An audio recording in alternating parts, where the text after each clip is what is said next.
একজন বাংলাদেশি মডেল কলকাতার অভিজাত এলাকায় ভাড়া বাসা, হাতে দুটি আধার কার্ড, বিলাসবহুল জীবনযাপন। এরপর হঠাৎ করেই গ্রেপ্তার হলেন।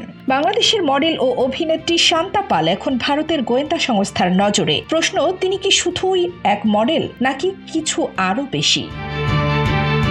কলকাতার যাদবপুর এলাকার বিজয়গড়ে যিনি একজন সাধারণ ভাড়াটিয়া হিসেবে পরিচিত ছিলেন, সেই শান্তা আসলে বরিশালের মেয়ে। দাবি করেছেন ভারতে আসার উদ্দেশ্য ছিল চলচ্চিত্রে কাজ করা, কিন্তু তার কাছে পাওয়া গেছে দুটি ভারতীয় আধার কার্ড, একটি বর্ধমানের, অন্যটি কলকাতার ঠিকানা দেওয়া। তার বক্তব্যে একাধিক অসঙ্গতি রয়েছে। এই নথিগুলো কিভাবে সংগ্রহ করেছেন সে বিষয়ে তিনি সন্তোষজনক ব্যাখ্যা দিতে পারেননি। শান্তার দাবি, তিনি কলকাতায় একটি হোটেল খোলার প্রস্তুতি নিচ্ছিলেন এবং সেজন্য ব্যাংক ঋণ নিতে চেয়েছিলেন। কিন্তু প্রশ্ন উঠছে, হোটেলের পেছনে অর্থায়ন করেছিল কারা?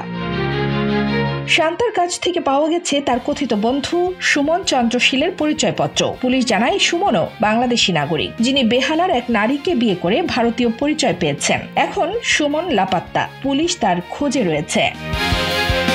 সবচেয়ে রহস্যজনক বিষয় শান্তার বিভিন্ন জায়গায় ঘোরাফেরা, বিশেষত ভারত চীন সীমান্তবর্তী নাথু লা পাস, গ্যাংটক ও দীঘাতে গিয়ে ভিডিও ধারণ। পুলিশ এখন খতিয়ে দেখছে এই ঘোরাফেরার পেছনে কোনো তথ্য পাচার বা গুপ্তচর বৃত্তির উদ্দেশ্য ছিল কিনা।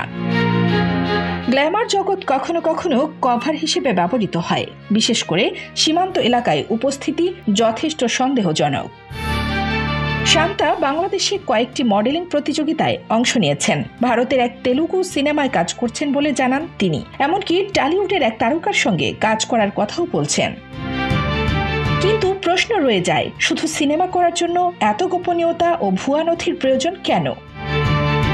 বিলাসবহুল জীবনের আড়ালে লুকিয়ে আছে কি এক গুপ্তচর নেটওয়ার্কের গল্প, নাকি একজন মডেল কেবলমাত্র বিদেশে ক্যারিয়ার করার তাড়নায় বিপজ্জনক পথে পা রেখেছেন?